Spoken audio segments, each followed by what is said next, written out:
개인 투자자 전용 국채가 발행된다라는 소식 한 1년여 전에도 저희가 많이 알려드렸는데요. 그게 지난해 6월부터 발행이 됐죠. 1년이 조금 넘었는데 벌써 1조 5천억 원 가까이 팔렸다고 합니다. 이게 또 세제 혜택이 있거든요. 그런데 이것도 중요한 투자 경험인 만큼 챙겨봐야 될 게 많습니다. 돈워리 투자백서 시간, 손희의 금융 크리에이터와 함께합니다. 안녕하세요. 안녕하세요. 개인 투자용 국채. 이게 사실 조금 이름이 어려울 수도 있는데 네. 어떤 상품인지 다시 한번 좀 쉽게 정리해 볼까요? 네, 개인 투자용 국채는 정부가 개인들에게 판매를 하는 채권입니다. 그러니까 기존에 우리 국민 개개인들이 국채에 투자를 하는 거는 물론 불가능한 건 아니었지만 여러 가지 좀 장벽이 있어가지고 어렵다라고 느끼시는 분들 꽤 계셨어요. 근데 이제 국민들에게도 국가가 보증하는 이 안정적인 장기 투자 수단을 제공하자라는 요 취지에서 요 상품이 탄생을 한 거고요. 네. 이 우리가 국가에서 발행한 채권이니까 국가에서 원금이랑 이자를 보증한다 이렇게 이해를 하면 되는 거잖아요. 그래서 비교적 안전하다라고 볼 수 있는 거고요. 핵심은 장기 저축을 유도하기 위해서 설계됐다라는 점입니다. 그러니까 만기까지 보유를 하면 가상금리도 주고 또 복리로 이자도 쌓이고 게다가 말씀 주신 세금 혜택까지 쏠쏠하기 때문에 일종의 장기 저축 우대 채권이라고 이해를 하시면 될 것 같습니다. 그러니까 이게 국채를 정부가 개인에게 판매한다라고는 좀 어려울 수도 있는데 그러니까 정부가 개인들한테 돈을 빌린다라는 거잖아요. 그래서 맞아요. 내가 채권자가 되고 대한민국 정부가 나의 채무자가 된다. 그렇죠. 예, 재밌습니다. 정부에게 돈을 빌려줄 수 있는 기회. 그렇죠. 그것도 직접 네. 해서 1년 조금 넘었습니다. 개인에게 이제 국채 전용으로 이제 판매하는 상품이 나왔다라는 건데 어떤 분들이 여기에 투자 많이 했을까요? 네, 이제 1년이 좀 넘었다 보니까 누가 가입했는가가 데이터가 나왔습니다. 보니까 50대와 60대 이상의 장년층들이 전체 매입액의 70% 정도를 차지를 했더라고요. 네. 아무래도 최근에 저금리 기조도 있었고 또 주식시장의 높은 변동성 속에서 이 원금 손실이 좀 무섭다. 하지만 또 은행 예금보다는 좀 높았으면 좋겠다. 그러니까 이런 걸 원하시는 수요가 몰린 결과라고 보여지고요. 은퇴를 앞두고 있다거나 혹은 이미 은퇴를 한 세대에서 이 불확실성을 피해서 안정적으로 보존하고 또 불리려는 목적으로 개인 투자용 국채 많이들 선택하신 것 같고요. 이제 점점 안정적인 노후 준비 상품으로 좀 자리를 잡아가는 그런 모습을 보여지는 것 같습니다. 게다가 특히나 또 조부모님들이 네. 손주의 명의로 20년물에 가입을 해주는 그런 우리가 이제 장기 증여 플랜으로도 많이 활용을 하고 있는 그런 모습을 보이고 있더라고요. 뭐 매월 얼마씩 적립식으로 맞아요.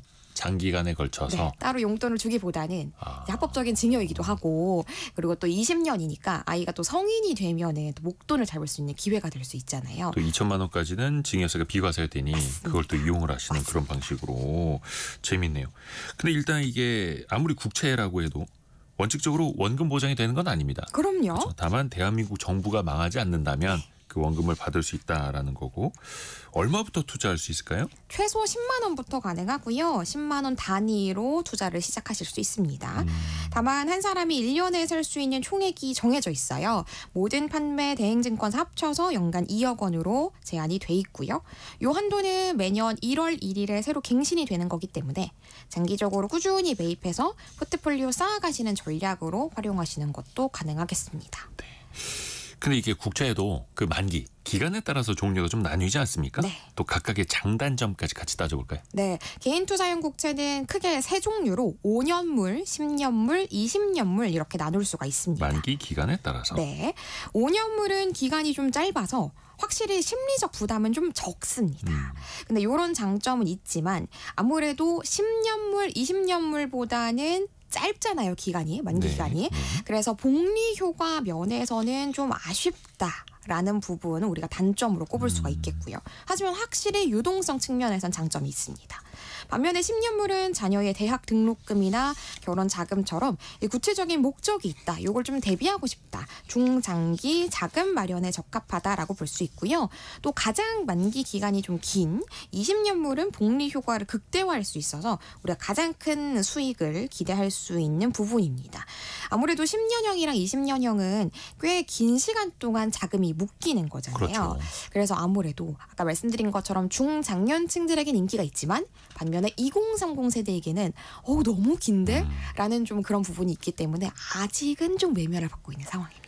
이게 참 투자 시장에서 늘 아이러니한 게 20대에게 가장 많은 게 시간이거든요. 맞아요. 5, 60대보다는 20대의 시간이 정말 많은데 오히려 시간이 많은 사람들이 장기 투자는 힘들어라고 또 생각을 하는 맞습니다. 아이러니한 현상이 있어요. 근데 일단은 이제 자금이 또 묶일 수밖에 없다라는 거고 국채는 뭐 채권도 마찬가지고 시장에 이제 내다 팔 수는 있는데 페널티 아닌 페널티가 있을 수밖에 없다라는 거. 또 중요한 건 뒷부분에 꼭 여쭤볼게요. 또 중요한 거는 개인 투자용 국채 여기에 절세 혜택이 있다라는 거잖아요. 맞습니다. 굉장히 강력한 매력 포인트 중 하나인데요. 네. 분리과세 혜택 요거 빼놓을 수 없습니다. 만기까지 보유해서 받은 이자 소득에 대해서 개인당 총 매입액 2억 원까지는 다른 소득이랑 합산하지 않고 14%의 단일 세율로 세금을 매깁니다. 지방소득세까지 포함하면 15.4%인 거고요. 이게 왜 중요하냐면 우리가 일반적인 예금이자는 연간 2천만 원이 넘으면 다른 근로소득이나 사업소득이랑 합쳐서 굉장히 높은 종합소득세율을 적용받는데 이게 최대 49.5%거든요. 어마어마하죠. 그러니까 이걸 예를 좀 들어보자면 연봉이 꽤 높아서 38.5%의 세율을 적용받는 분이 은행에서 이자 1,000만 원까지 받게 되면 세금만 385만 원을 내야 되는데요. 개인 투자용 국채로 이걸 받았다면 154만 원만 세금을 내시면 됩니다. 그러니까 231만 원이나 세금 아끼실 수 있는 거니까요. 금융소득 종합과세 대상자라거나 혹은 좀 내가 고연봉을 받는 사람이다 라고 할 때는 절세 효과가 확실히 더 크게 체감이 되실 겁니다. 이자 소득세 측면에서 절세 효과가 있다. 근데 또 중요한 건 그래도 은행 예금보다는 금리가 높아야 되잖아요. 물론 안전한 국채일수록 수익률, 금리가 낮을 수밖에 없겠습니다만 현재는 얼마 정도 나오나요? 이게 월마다 이 개인 투자용 국채 청약에 대한 우리가 금리가 발표가 되는데요. 그때 고시가 되죠. 맞습니다. 8월에 관련돼서는 5년물은 3.03%, 10년물은 3.385%, 20년물은 3.5%로 적용이 되는데 이게 표면금리랑 가산금리 합쳐진 겁니다. 표면금리는 전월 국채 시장의 금리를 반영한 거고요. 그리고 가산금리는 정부가 장기적인 저축하세요, 목돈 마련하세요라고 추가로 얹어주는 보너스의 개념이라고 생각하시면 되겠습니다. 만약에 안 팔고 만기까지 갖고 있었다 하면 이자랑 총 얼마나 다 붙게 될지 이거 좀 시뮬레이션 좀 해주세요. 네, 복리의 마법이 좀 발휘된다라고 보시면 되는데 예를 들어서 연 3.385%가 적용되는 10년물 국채에 1억 원을 투자하고 이걸 만기까지 쭉 갖고 있었다면 10년 뒤에 세전 기준으로 약 1억 3,950만 원을 받게 됩니다. 세전? 네. 근데 이게 만약에 단리였다면 이자가 3,385만 원에 그치거든요. 그러면 복리일 때랑 단리일 때랑 비교했을 때 560만 원이 넘는 추가 수익, 추가 이자가 생기는 겁니다. 10년 사이에 560만 원이 추가로. 네. 만약에 이게 또 3.5% 적용되는 20년물에 1억 원을 투자를 했다면 그 복리 효과가 훨씬 더 커지는데요. 20년 뒤에 원금이 거의 2배에 가까운 약 1억 9,900만 원이 됩니다. 이자랑 합쳐서요. 그러니까 20년간 안정적으로 원금의 2배 가까운 이런 우리가 수익을 국가가 보증하는 상품으로 만들 수 있다라는 게 굉장히 매력적인 포인트라고 볼 수가 있겠죠. 이제 어떤 분들은 20년 갖고 있는데 1억 원이 1억 9,900만 원 20년 동안 2배 조금 안 되는 수익률 조금 이제 불만스러울 수도 있는데 이거는 이제 상대적으로 안전 자산이라는 거 상대적으로 맞습니다. 국채에 투자하는 거니까요. 아까 제가 말씀드린 것처럼 이게 기간이 묶일 수 있는데 이게 사실 방금 전에 4521님이 금리 뚝뚝 떨어지면 국채는 수익이 아마 좋아지겠죠. 근데 이거 내다 팔면 안 되는 그 페널티가 있잖아요. 맞습니다. 이 개인 투자용 국채 같은 경우에는 우리가 일반 채권처럼 시장에서 자유롭게 파실 수 없다라는 단점이 있습니다. 그래서 유동성이 좀 떨어지고요. 그리고 앞서 말씀드린 가산금리, 복리이자, 분리과세 혜택 같은 경우에는 만기까지 5년물 가입했으면 5년, 20년물 가입했으면 20년 이 기간 무조건 우리가 보유를 해야만 적용되는 부분입니다. 그래서 중도 환매가 가능은 한데요. 이게 1년 지나야만 가능하시고요. 또 아무래도 우리가 중도 환매를 하게 되면 표면금리로 그리고 심지어 단리로만 계산이 되기 때문에 이 부분 우리가 메리트 떨어진다는 거 주의를 하셔야겠습니다. 그리고 아직까지는 미래셋 증권이 단독 판매하고 있기 때문에 미래셋 증권 계좌를 개설해야 한다는 점도 있습니다. 소니 크리에이터 고맙습니다. 감사합니다.